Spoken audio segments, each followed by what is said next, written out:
This is an excerpt from my chapter, Queering Subjectivities, on the Praxis of Outing Gender, Race, Caste, and Class in Ethnographic Fieldwork, from the 2003 Oxford University publication, Sexuality Studies, edited by Sanjay Srivastava. So, the last section, Out in the Field. Encountering queer people in the field is a sort of dialogue with the self, facing someone whose experiences may reflect one's own. For both the researcher and the researched, doing queer ethnography produces multifaceted platforms for the critical interrogation of one's own subject positionality. This healthy narcissism is in solidarity and cooperation with dominated groups, the practice of critical discourse analysis, according to Van Dyck, who is an early writer about critical discourse analysis. I was once an outsider, an insider, an observer, a participant, and an agent for change in the group by my mere presence, reflects Chandra S. Balachandran on his own investigation into emerging identities in Bangalore.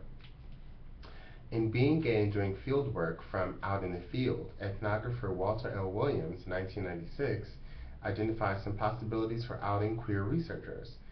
Valorizing empathy over sympathy from the participant-observer positionality, Williams identifies fieldwork as a site of intervention, precisely as a platform for dialogue. Moreover, to cultivate the honesty, perceived credibility, and trust necessary for effective ethnographic fieldwork, Williams consorts.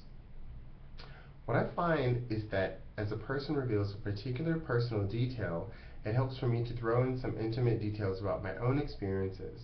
This simple act makes the interview less of a one-sided probing of informant by researcher and more of an exchange of information among equals. Certainly, sharing my own coming out stories and meeting my mother, as some of my informants have done, all explore these wider possibilities. Prying open the relationship between the researcher and the researched with these speech acts demands that theory necessarily locate the researcher's own subject positionality within the field and text.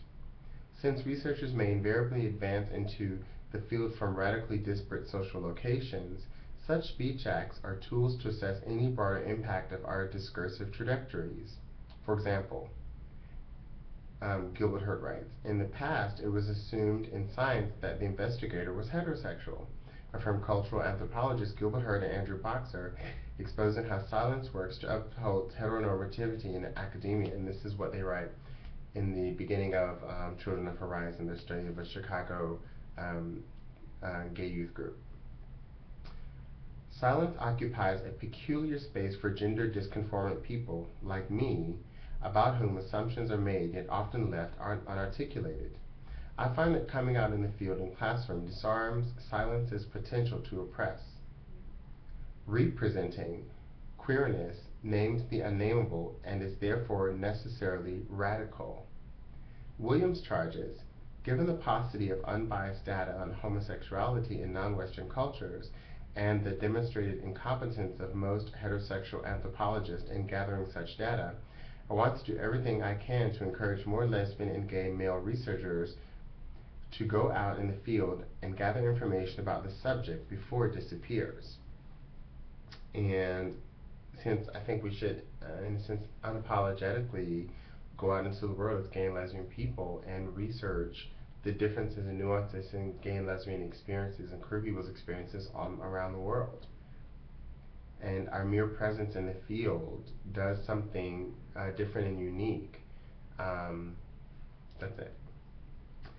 Here again in my fieldwork, I'm reminded of Sanjeev, a prime interlocutor who works for an international development organization. Sanjeev initially trained as a psychotherapist and had counseled people away from homosexuality well before he came out to himself. Now, a middle-aged divorcee, Sanjeev proudly identifies as bisexual, though he morosely recounts several instances of violence he suffered at the hands of his father for not measuring up to his younger brother's hegemonic masculine example, epitomized by his street fighting and enthusiasm for sports. Sanjeev later recounts, now that you have met somebody who doesn't have two horns or whatever, are you okay in that sense? says Sanjeev, recounting the story of a teacher he once counseled in a remote rural area in central India. He said, "Fine," Sanjeev finishes. Through his experience counseling gay men, like his teacher who was isolated professionally, stigmatized personally, shunned and rejected by his brother with whom he had regular sex, Sanjeev demonstrates the mutually transformative potential of coming out about one's own relationship to normative power, even in interpersonal communications and courses of investigation. Particularly in disrupting an imbalanced relationship between researcher and the researched, honesty is key to establishing dialogue, that subject-to-subject talk that Bell Hooks talks about. Moreover, Sanjeev's experiences challenge us to review the closet as gay cultural geographer Michael P. Brown contours, as a stage for performativity and as a performative itself. So the closet is also a space, but we also construct the space through our behavior. Subject-to-subject talk carries the potential to transform the poison of internalized repression into the medicine of self-awareness. Moreover, drag, either traditional transvestism or as a metrosexual, is a platform for dialogue with the self, an opportunity to project a different self and interpret the ensuing public response. Earlier in the chapter, talk about metrosexual as a new form of androgyny, but it risks also just being, transvestism. Men donning the trinkets of women, but they're actually just showing women what women are supposed to do. Riffing off of Brown, this linguistic performance of coming out of the closet, as Williams earlier suggested, is a tool to produce a liminal safe space, not so much because of homophobia, but in spite of or as a resistance to it.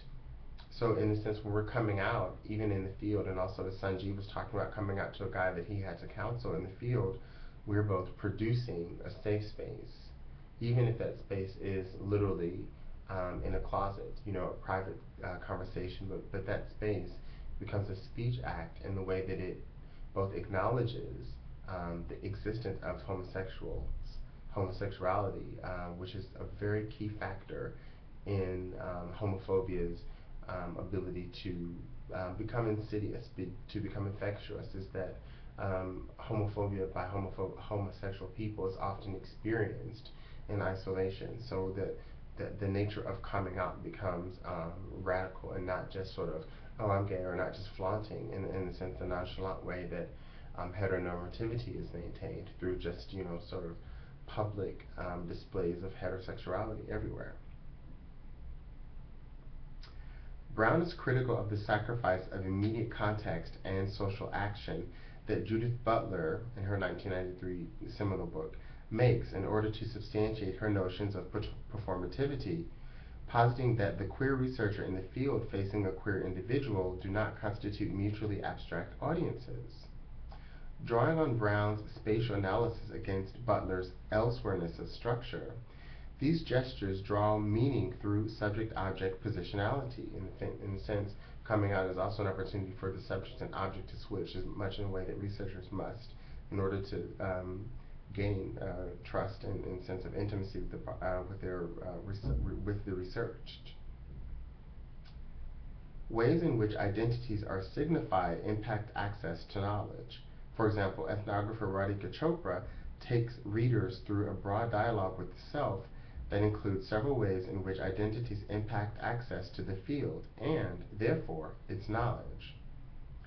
As tools to legitimate herself in her own fieldwork, Chopra illustrates how she carried industry paraphernalia, for example, the quote bag, books, and pencils that affirmed her as a worker along with the other workers in the field in an otherwise all-male space. And she was literally going into a rural agrarian area where and on the outside, which is very masculine. But she, with her tools, was also a worker along with the people who were working.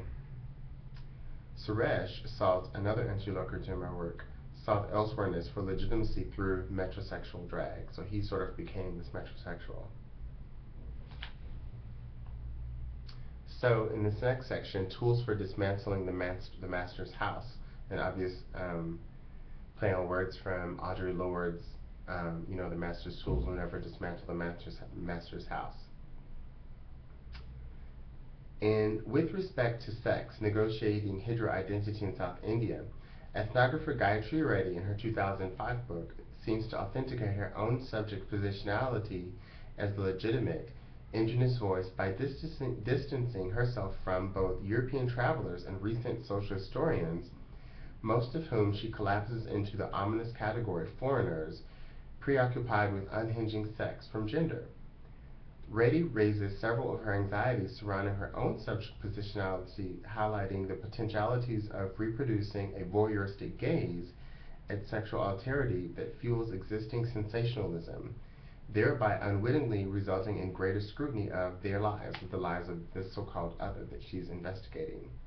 She's trying not to do that in the sense of she doesn't want her work to just be another sensationalist, ooh, look at them gaze. This is where Reddy pretends to enter the post-colonial discourse, though my contention is that she actually does so earlier by virtue of anchoring her own subject positionality tightly to speaking through an indigenous narrative voice. Reddy's gender identity precludes her as a sexualized object in her fieldwork in third gender spaces, rendering her a gendered outsider compared to the ways in which class becomes a visible demarcation of difference and, crucially, hierarchy. Reddy's interlocutors are hesitant to speak truthfully, for example, about their fluid sex roles, desisting from divulging those embarrassing details to a respectable woman. By establishing this native-foreigner polarizing axis, Reddy detracts from any responsibility to more critically account for class, or perhaps even caste, in maintaining the stigma such that Hijras are notoriously secretive, as Serena Nanda writes earlier, secretive about their culture and often hostile to outsiders. Rather than obfuscation through silence, dismantling anchors the vantage point of the researcher. So what I'm trying to urge Serena Nanda also, but in this instance specifically Gayatri Reddy and her work to do, is to not just say that, okay, so you have, outsiders coming to look at India as this exotic place, but also look at how you are also exotic to that space. She earlier talks in the book about how, as an upper caste woman, she'd never really noticed these people and was cautioned away from, noticing the hijras that were, on the other side of the wall in her middle class neighborhood, but that because she was of a class privilege to have a servant, that servant who was of a lower class but higher than the hijras actually, literally escorted her into the field and brought her to this group of hijras and introduced her, so then she could do this field work. And I think it's important for us all to analyze our own subject positionality, as it were. One's identity, including the sexual aspect of identity, is no different than other factors in research that inhibit the discovery process, assert Hurt and Boxer, in explaining the urgency and need for researchers to come out about their own relative subject positionalities, as I just explained about Reddy. In the present reflection on her fieldwork discussed earlier, Radhika Chopra similarly calls attention to the location of researchers' subject positionality by acknowledging and elaborating on how her gender identity both restricted and permitted her entree into certain spatial and temporal spheres in the field. Chopra's analysis revealed to her how the normalization of male juvenile terror against the female body in public proliferates through tacit norms around gender at home, concomitantly reproducing the night as an all-male space. Chopra recounts that she instinctively fled a nighttime scene and silenced the experience. She was in an instance in a time and place where she had many times been in the daytime, but this experience of just this sort of male's presence and this darkness sent her into a shock where she, reacted.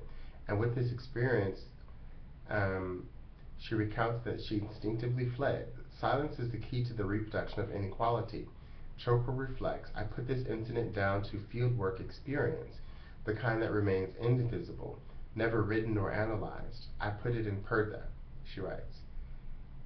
The social positioning that Reddy is able to usurp in gaining access to knowledge in her fieldwork largely also remains in purdah.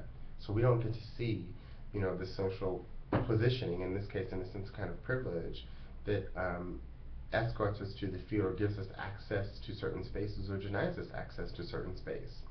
Now, what's interesting that I look at when it comes to gay identity, obviously one of the biggest gay physical geographical spaces are cruising spaces.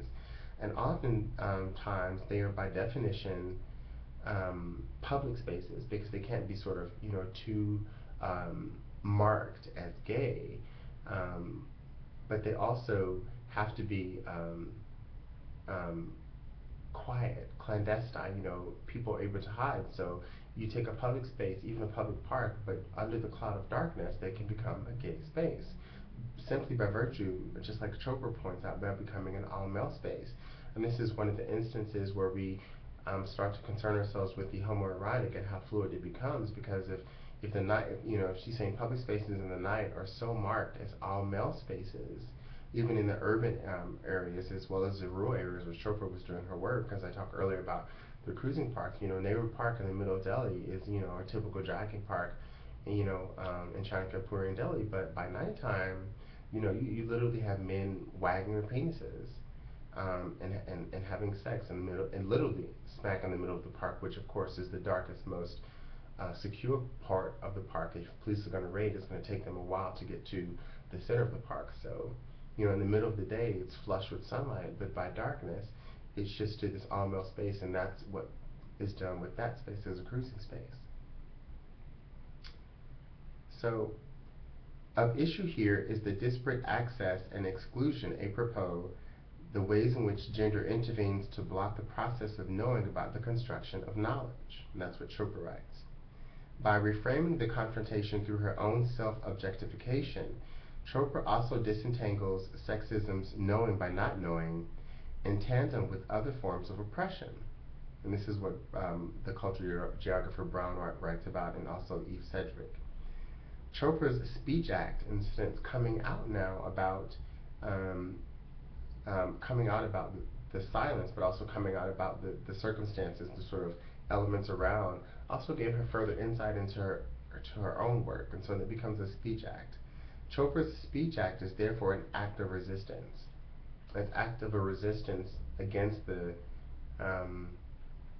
knowing about masculine spaces, about we can more clearly see feminine spaces. We talk about the domestic sphere, but to see as people think about in America a street corner as a masculine space, determined by masculine norms, complete with pimps and whores, metaphorically. To see that, but to see that also through the terror that it causes a woman who unwittingly, wanders into that space, and a man like me who necessarily depends on that space in order to see and uncover queer identities around the world. In all these instances, vacating one's subject positionality proves insightful, but transitory, not liberatory. The more difficult work begins, as Suresh's own life suggests, once one returns home with the courage and conviction to refashion normative power. A more apt tool for dismantling normative power is dialogue. For researchers, self-objectification in the field, as Srinivas has offered, builds charity and tolerance towards ways of life other than one's own. The outcome is a more rigorous understanding of subject, not just object, positionality. This also uncloaks objectiveness as the belief that it is possible to exhaust the ways one might understand, as Michael Dyson points out. A critical interrogation of the impact of one's own subject positionality recognizes that hegemonizing forces are always subjective, sociopolitically situated whether or not we like it, and therefore subject to a variety of intimate and more global forms of Foucaultian normatizing forces and contingent borders of truth. For sexual minorities, this ongoing process of coming out is a dialogue with the self aiming at reconciling our disparate subject positionalities.